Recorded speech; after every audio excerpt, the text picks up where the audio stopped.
Jadilah orang yang pandai bersyukur dan tinggalkan membanding-bandingkan. Maksudnya qanaah. Jadilah orang yang qanaah. Orang yang qanaah. Nikmati yang ada, maksud saya demikian. Nikmati yang ada. Anda punya rumah misalnya 10 kali 10, nikmati yang ada.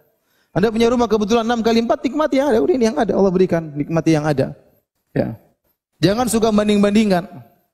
Kalau kita banding-bandingkan, kita tidak akan pernah bahagia. Dalam hal apapun, kita bandingkan diri kita dengan orang lain, kita enggak pernah bahagia. Bandingkan dengan orang lain. Ibu-ibu misalnya duduk, dia sudah cantik padahal. Tahu-tahu lihat ada ibu-ibu yang lebih kurus, lebih cantik, lebih anggun, langsung sedih dia. Kenapa? Dia bandingkan dirinya dengan orang tersebut. Ya ngapain nanti bandingkan sama orang lebih cantik? Ngapain? Bersyukur, lihat ke bawah masih banyak yang lebih buruk daripada daripada antik. Jadi jangan banding-bandingkan, sudah bandingkan bikin sedih hati ya. Nikmati yang ada. Anda punya rumah seperti itu, Anda punya anak-anak begini, punya suami, nikmati yang ada sambil mengadakan perbaikan ya. Tapi enjoy dengan apa yang Anda miliki. Itu namanya dengan qanaah. Hidup, gaya hidup tidak dibuat-buat. Ya, keluar daripada kemampuan seseorang ya. Ya.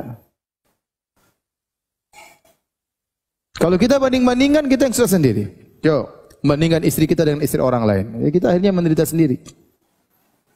Lihat istri orang mungkin ada yang lebih cantik, akhirnya istri kita tidak kita cintai. Akhirnya pulang-pulang kita marah-marah terus sama istri kita. Kenapa? Kita bandingkan istri kita dengan istri orang lain.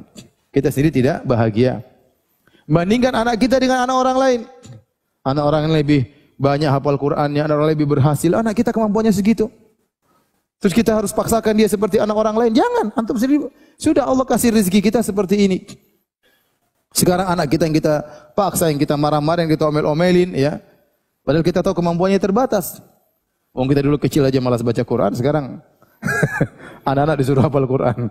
Ente aja bahlul mau. Maksud saya kita semangati anak-anak, tapi jangan bandingkan akhirnya dia harus seperti si fulan. Ya susah. Susah. Ya. Seorang misalnya harus seperti adik kita si fulan yang hafal Quran. Loh, kita bapaknya enggak seperti bapaknya dia. Ya. Mau anak kita seperti anak dia, gimana? Ya. Jadi jangan banding-bandingkan. Banding-bandingkan itu bikin susah hidup aja. Ya. Nikmati yang ada, enjoy yang ada. Ada kurang baik kita perbaiki. Dan kita akan hidup lebih bahagia. Saya sini sampaikan pernyataan dari Imam Syafi'i, "Idza kunta madza qalbin qanu'in fa anta wa malikud dunya sawa'u." Kalau kau memiliki hati yang qanaah, sungguhnya kau dan raja sama saja, ya, sama saja. Kita ini sebenarnya kebahagiaan itu benar ya, kebahagiaan dari Allah Subhanahu wa taala benar, tapi ada kita bisa berusaha dengan menyeting hati kita, dengan menyeting hati kita, membahagia atau tidak nyeting hati kita. Terkadang dua orang menghadapi permasalahan, permasalahannya sama, yang satu ngamuk-ngamuk, yang satu tenang aja, permasalahannya sama. Contoh kita bicara tentang gempa atau musibah sama, tapi terkadang satu model masyarakat begini, satu model masyarakat begini. Beda. Jadi sebenarnya kebahagiaan itu bisa kita usahakan dengan kita menyeting hati kita. Sebagian orang datang kepada saya, "Ustaz, saya ada masalah besar gini-gini, apa masalahmu?" "Ah, masalah ringan aja bilang besar." Saya langsung gitukan aja. Ya. Masalah ringan aja bilang besar, biasa itu. Biasa, kirain masalah apa? Kayaknya dunia mau kiamat. Padahal enggak, cuma begitu saja. Ya, berarti dia tidak terbiasa menghadapi permasalahan. Ya. Ya, dia tidak biasa menghadapi permasalahan. Jadi mau saya kita berusaha untuk qanaah. Ya akhi, belum tentu antum jadi orang yang antum lihat hidup mewah, belum tentu antum bahagia. Kita sekarang lihat ya sederhana, seperti saya. Kemudian saya lihat ada orang kawan-kawan sendiri ya. Kaya, punya perusahaan besar, punya anak buah ribuan. Ya. Saya ketemu kawan cerita, "Ustaz, saya ini punya karyawan sekian. Untuk gaji mereka sebulan 10 miliar. Untuk gaji kawan aja, gaji anak buah sebulan berapa? 10 miliar ya. Ya. Saya bayangkan kalau saya jadi dia, ya. Apalagi pas gajian pikiran enggak pusing. Ya. Apalagi THR.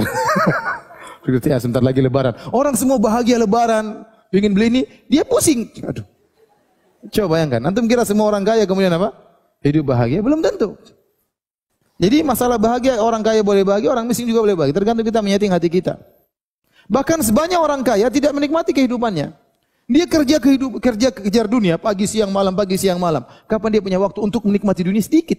Setelah dia kumpulkan uang miliaran, cuma seminggu mungkin berapa menit, berapa jam dia enjoy. Setelah itu dia kerja lagi keras. Sementara seorang pegawai mungkin kerja pagi sore udah pulang, malam sudah bahagia, sudah enjoy hidupnya, ketemu anak-anaknya, ketemu istrinya, nggak ada orang telepon, nggak ada tagihan-tagihan masuk, santai. Jadi maksud saya tergantung kita menyeting kehidupan kita. Jadi jangan usah mimpi, saya kalau mau bahagia harus jadi orang seperti itu. Enggak harus. Enggak harus. Orang merasa bahagia kalau mau jadi pejabat. Emang enak jadi pejabat. Apalagi sudah musim politik, maki-maki sana, wah udah habis sudah. Dibongkar aibnya oleh sana, dijelek-jelekan, dicari-cari kesalahannya, tegang terus, mikir persaingan, oh pusing. Yang nonton aja pusing apalagi yang menjalani. Benar. Saya bilang yang nonton aja pusing apalagi yang menjalani. Tersenyum, tapi tersenyum terpaksa. Di belakang ini banyak tuntutan. Gampang. Oleh karenanya mau bahagia, jangan banding-bandingkan. Ya. Qanaah, ya, dengan pemberian Allah Subhanahu Wa Taala, enjoy dengan yang ada. Jangan terlalu banding-bandingkan. Lihat sana, lihat sini, akhirnya kita sendiri yang sengsara. Ya. Kita sendiri yang sengsara.